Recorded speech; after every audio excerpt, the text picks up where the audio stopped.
सोचो एक ऐसी सिविलाइजेशन के बारे में जिनका ये मानना था कि अगर इंसान अपना खून और अपना दिल ईश्वर को ना सैक्रिफाइस करे तो अगले दिन सूरज उगेगा ही नहीं। और ऐसा मानना था एस्टेक्स का। एस्टेक्स एंशिएंट मैक्सिको की सबसे पावरफुल सिविलाइजेशंस में से एक थी, लेकिन उनकी माइथोलॉजी सिर्फ गॉड्स और हीरोज की कहानी नहीं थी। उनके लिए यूनिवर्स एक डेंजरस जगह थी जहां दुनिया कभी भी खत्म हो सकती थी। एस्टेक माइथोलॉजी के अकॉर्डिंग जिस दुनिया में हम रह रहे हैं ये एक्चुअली पहली दुनिया नहीं है, ये है फिफ्थ सन। एस्टेक्स मानते थे कि इससे पहले 4 अलग अलग वर्ल्ड एग्जिस्ट कर चुके हैं और उन चारों दुनिया का अंत एक टेरिफाइंग डिजास्टर से हुआ था। पहली दुनिया को जाइंट जैगुआर ने डिस्ट्रॉय कर दिया था, उन्होंने इंसानों को हंट करके खा लिया। दूसरी दुनिया को भयंकर तूफानों ने खत्म कर दिया।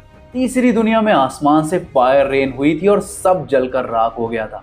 और चौथी दुनिया एक जाइंट फ्लड में डूब के खत्म हो गई थी। और इन 4 फेल्ड क्रिएशन के बाद सारे गॉड्स एक जगह इकट्ठा हुए ताकि एक नए सन को क्रिएट किया जा सके। लेकिन एक प्रॉब्लम थी, सूरज तब तक स्काई में मूव नहीं करेगा जब तक कोई एक गॉड खुद का सैक्रिफाइस ना कर दे। 2 गॉड ने वॉलंटियर किया। एक था तेकुसीच्तेकात्ल, एक पावरफुल और प्राउड गॉड। दूसरा था नानाहुआत्सिन, एक वीक लेकिन हम्बल गॉड। जब वक्त आया पवित्र अग्नि में कूद के खुद को सैक्रिफाइस करने का, तब तेकुसीच्तेकात्ल डर गया, लेकिन नानाहुआत्सिन ने बिना कुछ सोचे बिना डरे आग में छलांग लगा दी और उसका यही सैक्रिफाइस उसे एक नया सन बना देता है। अब इस चीज की तेकुसीच्तेकात्ल को इतनी शर्मिंदगी होती है कि वो भी आग में कूद जाता है और वो बन जाता है मून। लेकिन एक प्रॉब्लम थी, सूरज आसमान में तो आ गया था लेकिन वो मूव नहीं कर रहा था। तब गॉड्स को एक शॉकिंग रियलाइजेशन हुआ, सन को मूव करने के लिए एनर्जी की जरूरत होती है और इस बार गॉड्स ने खुद को सैक्रिफाइस कर दिया। और इसी बिलीव की वजह से एस्टेक्स मानते थे कि ये दुनिया सैक्रिफाइस पे चलती है। वो मानने लगे कि अगर ह्यूमंस ने गॉड्स को ब्लड देना बंद कर दिया तो ये दुनिया रुक जाएगी, सूरज रुक जाएगा और पूरी दुनिया अंधकार में डूब जाएगी। और इसी वजह से एस्टेक माइथोलॉजीज के रिचुअल्स में ह्यूमन सैक्रिफाइस का मेंशन आया। वहां के पुजारी मंदिरों के ऊपर बीटिंग हार्ट्स ईश्वर को समर्पित करते थे, क्योंकि उन्हें लगता था कि ऐसे सैक्रिफाइसेस यूनिवर्स को जिंदा रखते हैं। एस्टेक माइथोलॉजी में बहुत सारे पावरफुल गॉड्स थे, उनमें से सबसे पावरफुल था हुइट्जिलोपोchtli। प्रोनाउंसिएशन में थोड़ी सी गड़बड़ हो सकती है तो नाम पढ़ लेना। और ये था वॉर का देवता और इसकी बर्थ स्टोरी भी काफी क्रेजी है। उसकी माँ क्वाटलेक एक दिन मंदिर साफ कर रही थी और आसमान से एक अजीब सा फेदर बॉल गिरता है और जब वो उसे उठाती है तो वो मैजिकली प्रेग्नेंट हो जाती है। लेकिन उसके दूसरे बच्चे सोचते हैं कि उनकी माँ ने उनकी मान सम्मान प्रतिष्ठा को ठेस पहुंचाई है कहीं और मुंह काला करवा के। उनकी बहन कोयोल शाओकी और उसके 400 भाई मिलके सोचते हैं कि वो सारे मिलके अपनी माँ को मार देंगे। और जब वो सारे पहाड़ चढ़कर हमला करने जा रहे होते हैं तब एक बहुत ही अनबिलीवेबल चीज होती है। हुइट्जिलोपोchtli, वही बंदा जिसके बारे में बताया था कि वो सबसे पावरफुल गॉड है, वो अचानक से पैदा होता है, लेकिन एक बच्चे की तरह नहीं, वो एक फुली ग्रोन वॉरियर के रूप में पैदा होता है और तुरंत अपने एनिमीज पर अटैक कर देता है। वो अपने 400 भाइयों को हराता है और अपनी बहन कोयोल शाओकी को मार के उसे पहाड़ी से नीचे फेंक देता है। एस्टेक्स ऐसा मानते हैं कि ये जो कहानी है ये बयां करती है डेली के सन और मून के बैटल को। लेकिन एस्टेक माइथोलॉजी का एक और फैसिनेटिंग गॉड था, क्वेटजाल्कोआत्ल। उसे फेदर्ड सरपेंट भी कहा जाता था।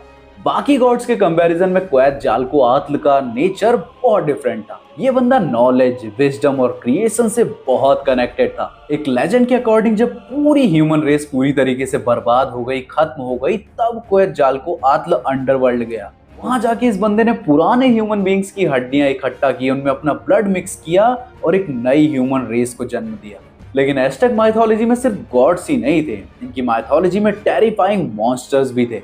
उनमें से एक था तजीजीमीमे, ये नाम तुम पढ़ लेना। स्केलेटल स्टार डीमंस थे जो आसमान में रहते थे। एस्टेक माइथोलॉजी के लोग ऐसा मानते थे कि जिस दिन सूरज आसमान से गायब हुआ ये मॉन्स्टर्स धरती पर आकर मानवता को खत्म कर देंगे। इनकी माइथोलॉजी में एक और खतरनाक क्रीचर है सिपाक्तली। ये एक जाइंट सी मॉन्स्टर था जो कि मगरमच्छ जैसा दिखता था, जिसकी बॉडी पर हर जगह चेहरे बने हुए थे।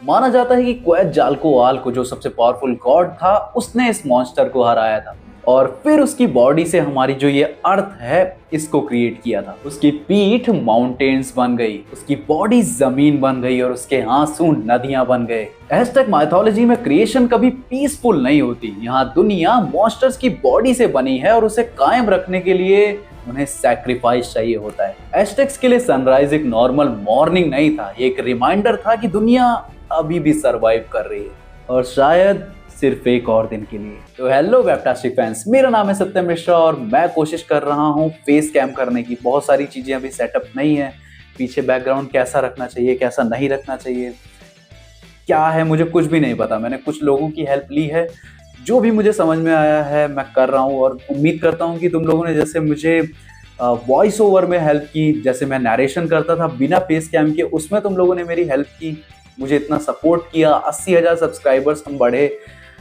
मुझे लगता है कि हम इसे और आगे तक ले जा सकते हैं। तो तुम लोगों का प्यार चाहिए, हेल्प चाहिए। अगर पहली बार देख रहे हो तो सब्सक्राइब कर लेना और सपोर्ट करना। और माइथोलॉजी के और भी सारे वीडियोस हैं, प्लेलिस्ट चेकआउट कर सकते हो। मैं मिलता हूँ किसी और वीडियो के साथ, तब तक के लिए बी वेबटास्टिक, बी फैंटास्टिक।